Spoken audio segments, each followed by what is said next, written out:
Welcome to all of you. I am B Prajapati Ankit English classes. साथियों, आज आप लोग जानेंगे the magical game of knowledge, यानी ज्ञान का जादुई खेल के बारे में। साथियों, जैसा कि आप लोग जानते हैं, knowledge is the most powerful weapon by which we can win the world. अर्थात जो ज्ञान होता है वह एक ऐसा शक्तिशाली हथियार होता है जिसके बल पर हम पूरे विश्व को जीत सकते हैं। यह कथन नेल्सन मंडेला जी का है। साथियों, यह सही भी है। जैसा कि आप लोग जानते हैं कि एक समय महाराज जनक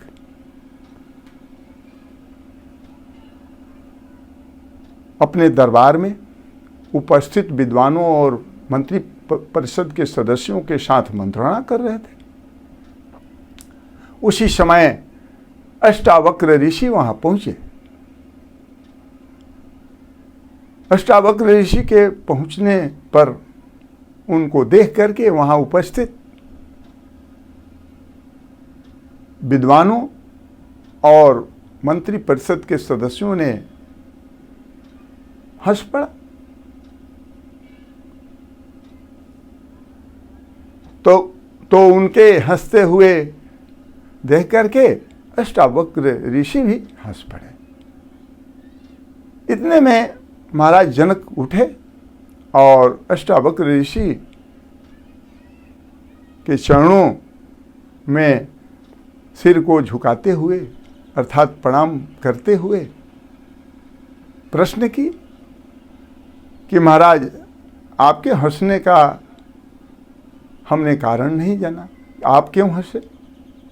इतने पर अष्टावक्र ऋषि ने जवाब दिया कि पहले आप बताएं कि आपके यहाँ उपस्थित ये जो विद्वानों और मंत्रियों की मंडली जो है वे क्यों हंसे? जनक जी सोचते रह गए। तब तक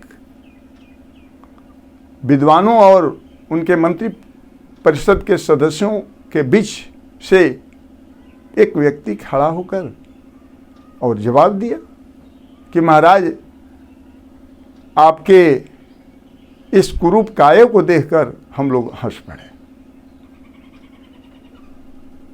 इतने पर अष्टावक्र ऋषि क्रोधित हो गए और उन्होंने कहा कि महाराज, हमने तो अभी तक सोचा था या जानता था कि आपके दरबार में विद्वान और ज्ञानी लोग ही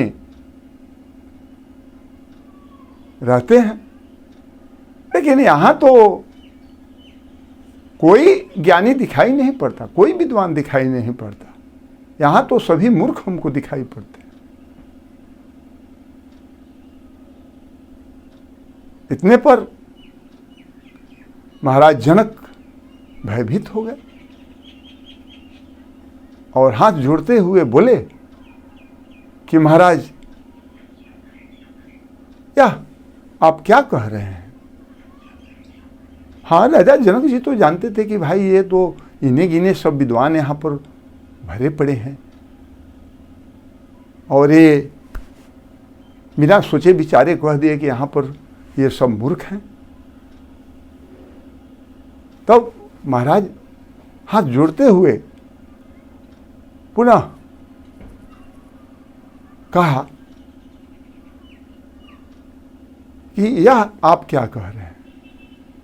तो अष्टावक्र ऋषि ने कहा कि हाँ, हम सही कह रहे हैं। ये लोग बता दें, मेरे प्रश्न का एक उत्तर दे दें, तब हम जानेंगे कि ये विद्वान है।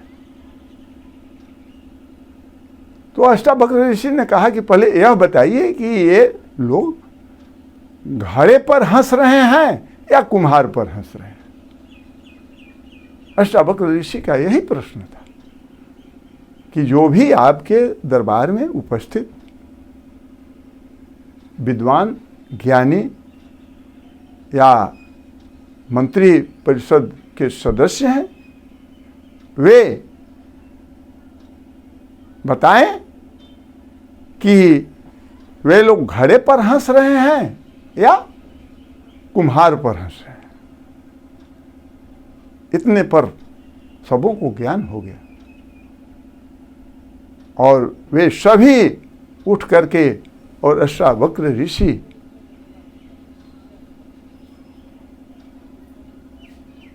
के चरणों में गिर पड़े और क्षमा मांगे। तो यही होता है ज्ञान का जादुई। साथियों, वहां पर तो अच्छे अच्छे विद्वान थे, इन्हें गिने विद्वान थे और शरीर से भी सुंदर थे, लेकिन क्या हुआ? हाँ, ज्ञान का जादुई खेल में वे लोग पराजित हुए।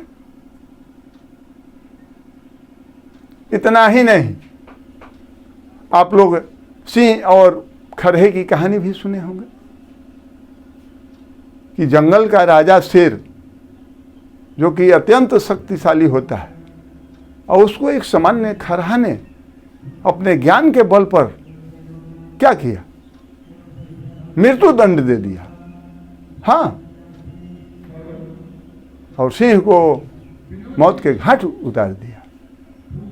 यह होता है ज्ञान का जादुई खेल। इतना ही नहीं, एक गांव में एक बुढ़िया रहती थी, उसके 2 पुत्र थे।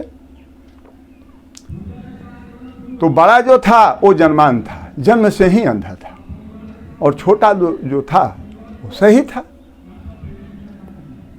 कुछ दिनों के बाद बुढ़िया की मृत्यु हो गई। तब तक उनके दोनों पुत्र सयाने हो गए थे। तो बड़े पुत्र की शादी नहीं हुई थी, चूंकि वो जन्मान था, वो दोनों आंखों से अंधा था। लेकिन छोटे पुत्र की शादी हुई। शादी होने के बाद जो उस बुढ़िए का छोटा पुत्र था, वह अपने बड़े भाई जो कि अंधा था उसको क्या किया कि घर से निकाल करके और गांव के बाहर एक जमीन का छोटा सा प्लॉट जो उन लोगों के पास था, उसी में एक झोपड़ी लगा करके और वहीं पर अपने अंधे भाई को बैठा दिया और वहां पर कुछ साग सब्जी का खेती कर दिया और उसको रस्सी से उस प्लॉट को घेराबंदी करा दिया। उसका बड़ा भाई बेचारा वहीं पर अपना रातों दिन रहता था, क्योंकि उसके पास आंख तो था नहीं, बेचारा क्या करे, जो कुछ ही लोग पहुंचा देता था वो खा पी करके वहीं पर अपना रातों दिन उस सब्जी के खेती को देखभाल करता था। एक दिन की बात है कि राजा उसी रास्ते से जा रहे थे जहाँ पर उस अंधे की झोपड़ी थी, जहाँ पर उसका प्लॉट था, सब्जी की खेती होती थी। तो राजा शिकार करने के लिए निकले थे अपने दरबारियों के साथ। तो वहाँ झोपड़ी के पास गए, सोचे कि इससे पूछ लें कि इधर कोई शिकार गया है या नहीं, दिखाई पड़ा है या नहीं। तो वहाँ गया तो राजा देखा कि भाई ये तो दोनों आंख का अंधा है। फिर भी प्रश्न किया कि तुमने कोई इधर से शिकार जाते हुए देखा है? तो वो अंधा ने बोला कि महाराज मैं तो जन्मांध हूँ, मुझे तो कुछ दिखाई नहीं पड़ता, लेकिन हाँ आवाज से हमको पता चला कि एक कोई पशु गया है, लेकिन वह गर्भवती थी। तो राजा आश्चर्यचकित हो गए कि जब यह जो आदमी है वह जन्मांध है, तो यह कैसे जाना कि वह जो पशु गया इधर से वह गर्भवती थी। तो राजा बहुत उत्सुक हुए और उस पशु का पीछा किए अपने दरबारियों के साथ। जाते जाते वह जो पशु था वह हिरनी थी। वो अभी जा रही थी उसी रास्ते से आगे की तरफ। तो राजा ने देखा हिरनी को, वह गर्भवती थी, वह अब शीघ्र ही बच्चा देने वाली थी। तो राजा आश्चर्यचकित हो गए कि भाई वो तो जन्मांध है, फिर भी वो इस हिरनी को गर्भवती कैसे बता दिया कि पशु गया लेकिन वह गर्भवती थी।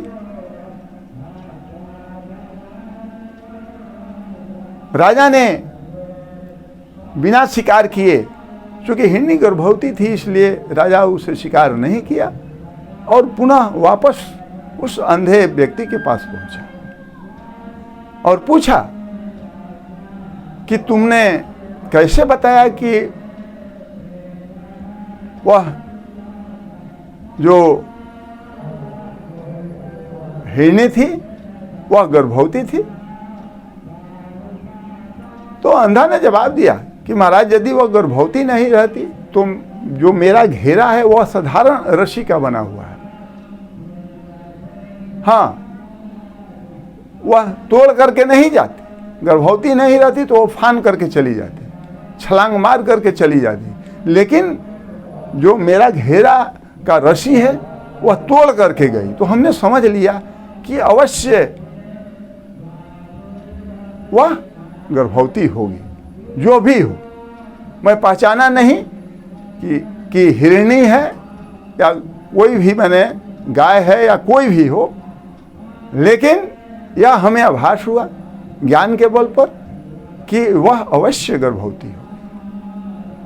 तो राजा ने उस अंधे को अपने दरबार में लाया, दरबारियों को आदेश दिया कि इसे ले चलो और कुछ हम ज्ञान की बातें इससे जानेंगे। दरबार में लाया और पूछा कि अच्छा ये बताओ कि मेरी जो पत्नी है वह पतिव्रता है या नहीं। तो अंधा बड़ा कठिनाई महसूस करने लगा कि अब तो लगता है कि राजा हमको मार देगा या क्या करेगा, अब तो बहुत प्रश्न कर रहा है, अब बताइए ऐसा प्रश्न का हम क्या उत्तर देंगे।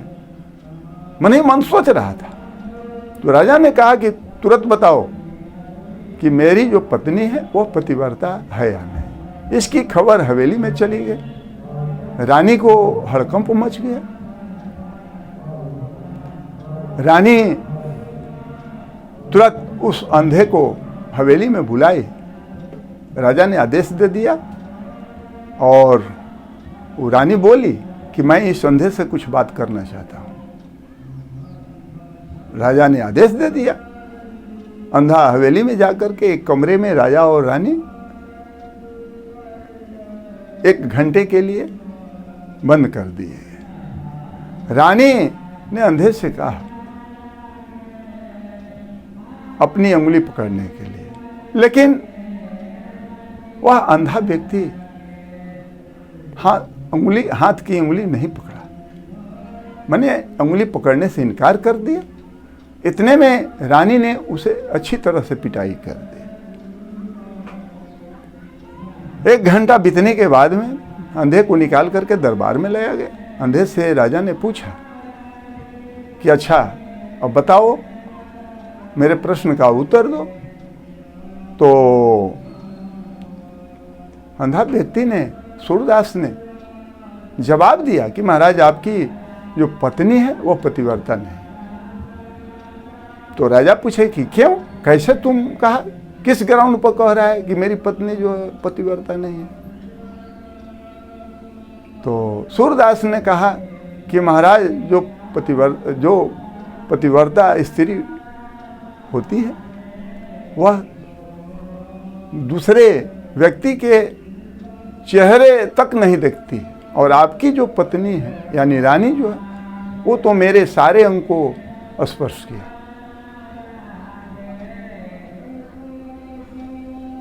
राजा अवाक रह गए। तब उनके मन में एक और प्रश्न आया कि अच्छा अब यह पूछें कि मेरी जो मां है वो पतिव्रता है कि नहीं। तो सूरदास से फिर तीसरा प्रश्न किया कि अच्छा यह अंतिम मेरा प्रश्न होगा कि तुम यह बताओ कि मेरी जो मां है वह पतिव्रता है कि नहीं। तो वो अंधा व्यक्ति सोचने लगा।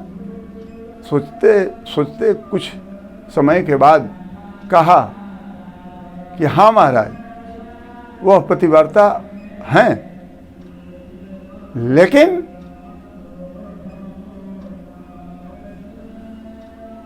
आप कंजूस हैं।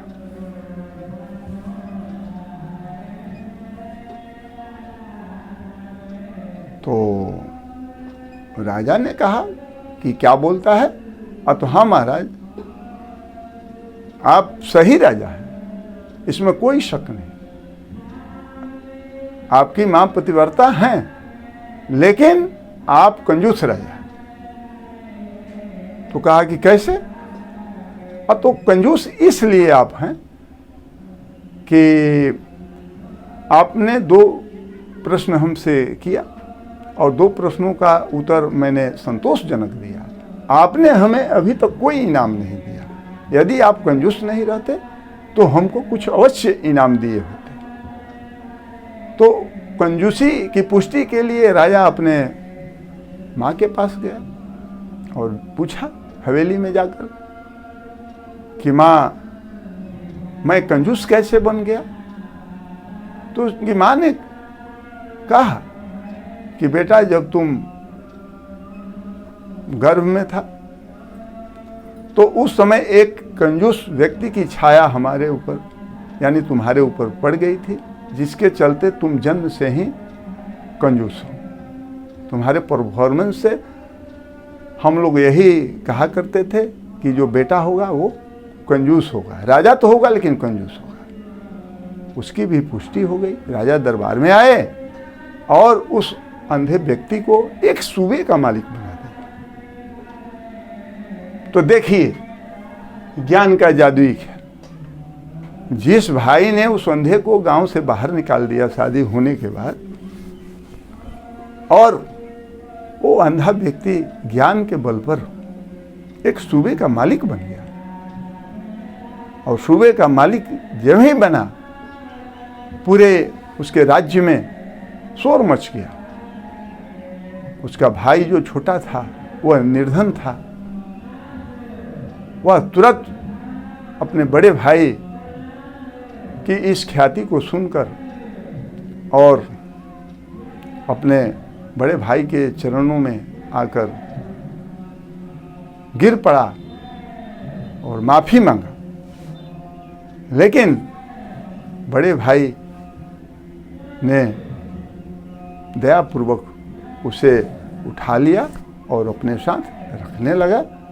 तो यही होता है साथियों, ज्ञान का जादुई खेल। हाँ, तो आप लोग ज्ञानी बने। हाँ, ज्ञान जो है वो बहुत शक्तिशाली होता है, जैसा कि मैंने इससे पहले कहा है। तो आज बस इतना ही। Once again, welcome to all of you. Goodbye.